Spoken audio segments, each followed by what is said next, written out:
Bienvenue dans La Légende. Clique dans La Légende, c'est tout simplement l'émission qui va vous parler de tout ce qui vous fait kiffer, tout ce qui vous a fait kiffer et qui a changé le game. Alors, cinéma, jeux vidéo, manga, tout. Et aujourd'hui, on a une émission spéciale avec un film que j'affectionne particulièrement puisqu'il s'agit de Die Hard, Piège de cristal. Et pour en parler, j'ai un plateau composé de fans absolus et au-delà de ça. D'abord, Stéphane, bienvenue. Bonjour, comment ça va ? Ça va et toi ? Eh bien, ça va très bien. Donc, tu es l'auteur de ce livre dont on va parler dans quelques secondes. Et j'ai avec moi mes amis du podcast VHS et Canapé. Ça va les gars ? Ça va et toi ? Je vous laisse vous présenter. Allez, merci. Moi. Samuel, membre historique du podcast avec Mathieu depuis les débuts. Alors le livre, c'est d'un auteur qui avait déjà fait un livre qui a été transformé aussi en film à succès dans les années 60 avec Frank Sinatra. Le détective. Voilà, c'est ça. Ouais. Livre et film très sympa, assez noir. C'est vrai que c'est très sombre, un peu. C'est très sombre. Polar, Et c'est vraiment du film noir. Et le bouquin, c'est un peu pareil pour Nothing Lasts Forever parce que c'est vrai que beaucoup de choses ont été changées. Ça a été quand même pas mal édulcoré. McTiernan, il voulait faire un film d'été, il voulait un peu alléger les choses parce que le film est très noir, ça se finit pas très bien. Le livre se finit pas très bien. Après. Beaucoup des scènes d'action du film viennent du livre. Il y a beaucoup de choses qu'ils ont repris, il y a des petites choses qu'ils ont changées. Bon, le personnage principal, normalement, il devait être beaucoup plus vieux au départ, puisqu'il est joué par Sinatra. Normalement, l'auteur l'a fait en ayant Sinatra en tête. Et les droits de la Fox faisaient qu'ils devaient demander à Sinatra, quand ils ont eu les droits, demander à lui au début. Donc c'est vrai que ça a été écrit dans cette optique-là. Donc vraiment un personnage vieux sur la fin, comme ce que fait Clint Eastwood de nos jours en film. Voilà, c'était vraiment ça l'idée, quoi. Donc on a consulté Sinatra avant de choisir le nouveau John McClane ? Oui. Parce que c'était contractuellement, il devait lui demander. Et comme lui, il était dans ses 70 ans passés, c'est pas Stallone de nos jours. Lui, il a dit non, ça je laisse tomber. Et donc, ils ont commencé à regarder un peu de choses. Et, ça, on va parler après. Il y a eu beaucoup de noms derrière. Mais au départ, c'était pour lui, quoi. On est bien d'accord que c'est le même scénariste sur Street Fighter, le film. Mais il y en a deux. Alors, voilà. Il y en a deux. C'est un scénariste de génie. Honnêtement, il a réalisé aussi. Il a réalisé également. Ouais. Et il a scénarisé énormément de films d'action quand même. Tout à fait. Ouais. Alors il faut savoir qu'il est arrivé vraiment sur le tournage en fait pour Die Hard. C'est-à-dire qu'à la base il y avait un scénar de Jeb Stewart qui était une adaptation quasi littérale du livre dont on a parlé.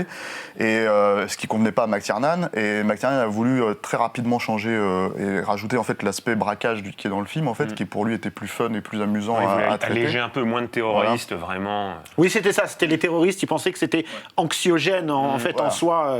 Lui, on a voulu faire des braqueurs. Voilà, c'est ça. Et le truc, c'est que du coup, Jeb Stewart s'est plus ou moins fait licencier du film en fait, après avoir livré sa dernière version. Tout simplement parce que Joel Stewart lui avait fait comprendre que maintenant il fallait prendre des décisions très rapides sur les réécritures et tout ça. Et comme c'est un film qui s'est fait très très vite et qui était... Ça se fait en combien de temps d'ailleurs ? En gros en une année quoi, parce que tu vois que le film, en gros, je dis en gros, mais le truc c'est que c'est un miracle que le film tienne debout en fait finalement, parce que quand tu réfléchis dans la façon dont ça s'est construit, à la base ils ont commencé vraiment à démarrer avec 30 pages utilisables. Le tournage.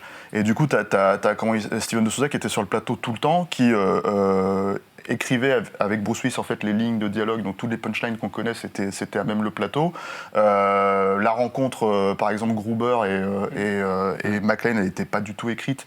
Et ça s'est fait vraiment sur le plateau. Tout ça, je l'explique dans le bouquin, mais il l'explique dans le bouquin, pardon. Et en fait, le truc, c'est que Steven de Souza réécrivait des scènes en fait pour alléger le film et lui donner en fait plus de, partir dans une espèce de légèreté plus qui convenait plus à McTiernan, quoi. Je crois même que le film a été terminé en 88, début 88, il est sorti même la même année, je crois. Oui, il sort en 88. C'est dingue quand on y pense maintenant sur des gros films. Parce que vraiment, le personnage de John McClane, c'est ce qui fait le succès aussi de Die Hard, c'est que on s'identifie malgré tout facilement à lui, comme tu l'as dit. C'est un mec qui a, on voit tout de suite qu'il a ses failles. parce qu'on voit tout de suite avec sa femme. Il n'est pas 100% sympathique quand il arrive directement à l'aéroport. On voit, c'est quand même assez marqué. Le fait qu'il ait un peu laissé sa femme en plan en espérant qu'elle revienne. Le fait qu'il critique un peu tout ce qui se passe dans l'aéroport dès qu'il regarde à gauche, à droite. Voilà. Et c'est vrai qu'au fur et à mesure qu'il s'en prend plein la gueule, qu'il balance ses vannes, qu'il avance dans l'histoire, c'est vrai qu'on s'attache vraiment beaucoup au personnage. C'est une tête de con, en fait, qui malgré tout, en fait, quand une fois que tous les problèmes sont passés, parce que c'est ça l'histoire derrière, fondamentalement, si tu la résumes, c'est l'histoire d'un mec qui va chercher sa femme, quoi. Et c'est le cœur même du film, en fait. Et ça sera la même chose dans le 2. Le problème, c'est qu'après, dans les suites, malheureusement, ils ont retenu que le côté tête de con, au point que tu finis par le détester complètement.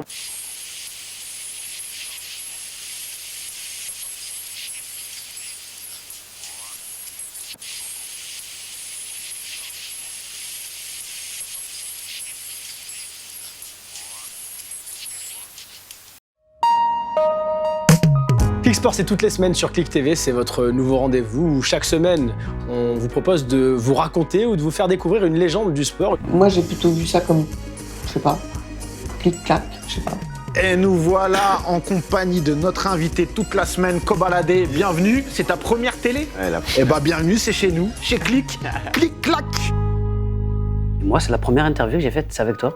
On était avec mon groupe, je me rappelle encore de l'image, on était dans le studio, ils ont mis la lumière rouge, je sais pas pourquoi j'ai cette image-là, je m'en rappelle. Ouais. T'es le premier à y répondre sur notre chaîne. C'est quoi ta définition d'une clique ? C'est un groupe de potes avec qui on restera pas toute la vie. Pourquoi pas toute la vie ? Parce que sinon c'est une famille. Je pense qu'on se rencontrera un de ces jours.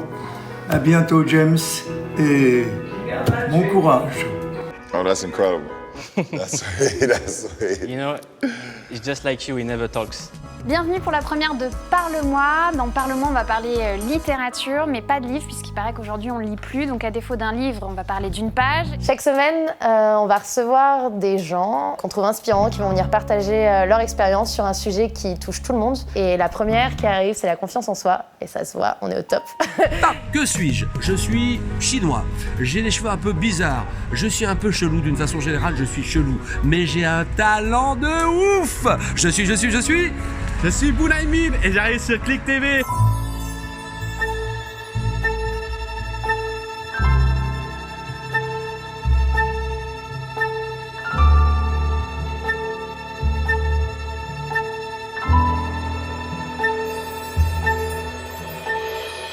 Salut, c'est Cut Killer et chaque semaine je vais vous présenter un album. Et cette semaine, Ready to Die de Notorious B.I.G. J'en fais bien. Mouloud, c'est pour toi. Reportage spécial en direct de la Somalie avec Jérôme Jarre ici.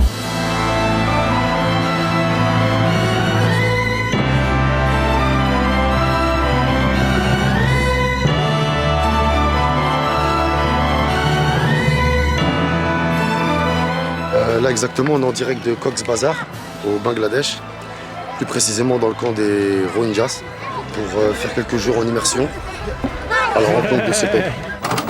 Moi j'avais un rêve et j'ai été jusqu'au bout de ce rêve et j'espère que vous aussi vous aurez des rêves et vous irez jusqu'au bout. Donc on touche ce bois là. Que t'as touché quand t'étais petit. Ouais, j'ai touché.